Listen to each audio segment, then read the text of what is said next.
यहाँ पे हम बात करने वाले AMCA के बारे में और तेजस मार्क 2 को लेके बात करेंगे, जिनको लेके कुछ नए डेवलपमेंट है उस पर हम बात करेंगे।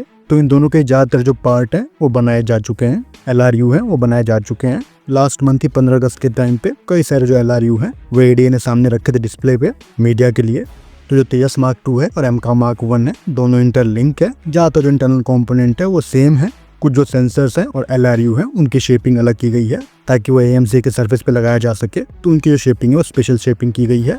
ADA चीफ ने भी हाल में कंफर्म किया है NDTV को कि जो तेजस मार्क 2 होंगे वो 2026 में फ्लाई करेंगे, जो कि सिमिलर टाइमलाइन है लास्ट वीक को दिया गया था HAL चीफ द्वारा, जहाँ पे HAL चीफ ने कंफर्म किया था कि नवंबर-दिसंबर 2026 में जो पहली फ्लाइट होगी वो कंडक्ट होगी तेजस मार्क 2 की, और जो रोल आउट होगा वो 26 के ही मार्च में होगा। तो उससे 8 या 9 महीने बाद पहली फ्लाइट है वो कंडक्ट होते हुए दिखेगी। जहाँ तक बात है AMCA की, तो जो AMCA का रोल आउट है वो 2027 के अंत में या फिर 2028 का शुरू है Q1 है वहाँ पे होते हुए दिखेगा। उसके साथ से 8 महीने बाद यानी कि Q4 होगा 2028 का, तो वहाँ पे पहली फ्लाइट होते हुए दिखेगी AMCA की। पहली फ्लाइट के बाद जो 4 से 5 साल है वो इसके ट्रायल्स में जाएंगे, और जो इंडक्शन एंटिसिपेट किया जा रहा है वो 2033 में किया जा रहा है। मतलब 2034 तक जो इंडक्शन है वो IAF में होते हुए दिखेगा, और उसके 1 से 2 साल बाद जो मास प्रोडक्शन है वो होंगे। इसी बीच में जो डेवलपमेंट है, इटरेशन है वेरियस तरह के सेंसर्स पे जो कि ऑलरेडी AMCA मार्क 1 में जा चुके होंगे, उन पे इम्प्रूवमेंट है वो किया जा रहा होगा ताकि जो स्टेल्थ है वो और भी बढ़ाया जा सके। अगर हम कुछ सेंसर्स की बात करेंगे तो ज़्यादातर जो सेंसर्स हैं हम बात कर चुके हैं जो कि कॉमन है तेजस मार्क 2 के साथ AMCA मार्क 1 में।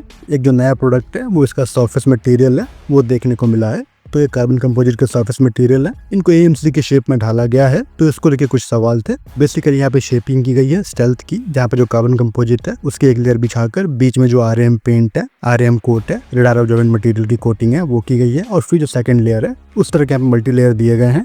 तो ये कंपोजिट कंस्ट्रक्शन है। तो यहाँ पे जो येलो ग्रीन सरफेस है वो कंपोजिट मटेरियल है जिसपे जो प्राइमर कोटिंग है वो की गई है। मोस्ट प्रोबेबली जो इपॉक्सी है फेनोलिक रेजिन बेस्ड वो यहाँ पे दिख रहा है।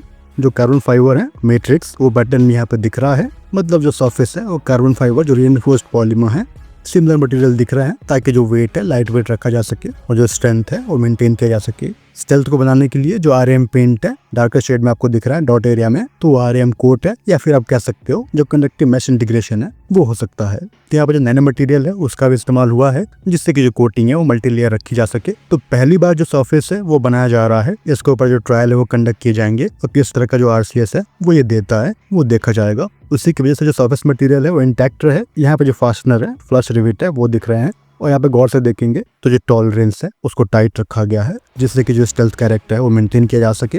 और जो एक पॉसिबिलिटी है इन सभी रिवेट को टाइट करने के बाद इनके होल्स के ऊपर जो रबर के फिलर्स है वो आ जाए, वो भी यहाँ पे रहेगी, और फिर उसके ऊपर जो कोर कोट है वो होगा जिससे कि जो रडार रिफ्लेक्शन है उसको आप अवॉइड कर पाओगे।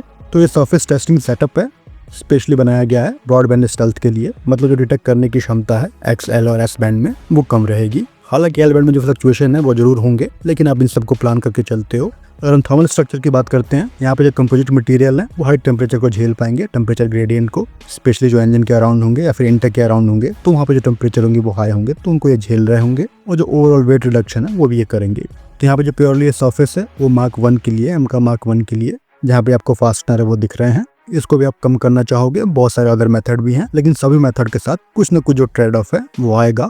जो सबसे बड़ा ट्रेड ऑफ होता है वो मेंटेनेंस का ही होता है। अगर आप कोई और भी इंटरलॉकिंग इस्तेमाल करोगे तो वहाँ पर जो मेंटेनेंस है वो बढ़ जाएगी, और उस तरह की इंटरलॉकिंग को मैन्युफैक्चर करना कॉम्प्लेक्स होंगे। कई केसों में जो बॉन्डिंग है, अधेसिव बॉन्डिंग, वो इस्तेमाल होते हैं, जहाँ पर जो को बॉन्ड है स्टेल्थ सॉल्यूशन वो आप इस्तेमाल करते हो, जिसमें एक बड़े जो स्किन पैनल है उसको ज्वाइन करके जो स्ट्रक्चरल अधेसिव है उससे आप चिपका देते हो। तो वहाँ पे कोई जो फास्टनर की रिक्वायरमेंट है, रिवेट की रिक्वायरमेंट है, आपको नहीं पड़ती है। और उस तरीके से जो आपके सरफेस है वो स्मूथ रहते हैं, लेकिन उसके कई सारे डाउन साइड है कि जो उसकी शेयर स्ट्रेंथ है वो कम रहेगी, बार बार उसको रिपेयर की आवश्यकता पड़ती है, और कई केसों में जो स्किन है वो अलग हो जाते हैं, तो वहाँ पे जो मेंटेनेंस की रिक्वायरमेंट है वो कंटिन्यूअस पड़ती है। सेकंड जो मेथड है वो फ्लश का है। मतलब जो काउंटर शंक फास्टनर है उनके साथ जो फील्ड हेड है वो आप जोड़ देते हो, और इस तरह के फास्टनर का इस्तेमाल करके उनका आप हेड को RM से भर देते हो, तो वहाँ पे जो गैप है, ग्रूव है, वो फिल हो जाते हैं। इसलिए भी आपके जो स्मूथ सरफेस है वो मिल जाएंगे, लेकिन जो बेयरिंग प्रॉपर्टी है कंपोजिट में वो कमजोर हो जाएगी, जो स्ट्रेस है वो बढ़ जाएगा, और जो अपने फिलर डाले हैं ग्रूव्स में क्रैक हो जाते हैं, और वहाँ पे आपको मेंटेन करना पड़ता है। तो ये भी एक हेडेक ही है।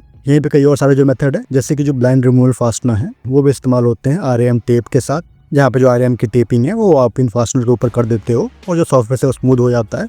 लेकिन अगर जो कंडीशन है वो हार्श रही तो ये सर्वाइव नहीं कर पाते, और लाइटनिंग का इफेक्ट आ गया तो ये डैमेज होते हैं। यहीं पे जो मेथड है इंटरनल बोल्ट का, इंटरनल बोल्ट जॉइंट का, वो भी ऑप्ट किया जाता है। जिसमें जो फास्टनर है वो इंटरनली किया जाता है और जहाँ पर जो एक्सटीरियर स्किन है वो सेपरेट रहती है और एक कवर के रूप में इस्तेमाल किया जाता है जहाँ पर जो फास्टनर की रिक्वायरमेंट होती है वो नहीं होती है। तो ये कॉम्प्लेक्स मेथड होता है और कहीं न कहीं जो वेट है आपके इंटरनल स्ट्रक्चर का वो भी ये बढ़ा देगा।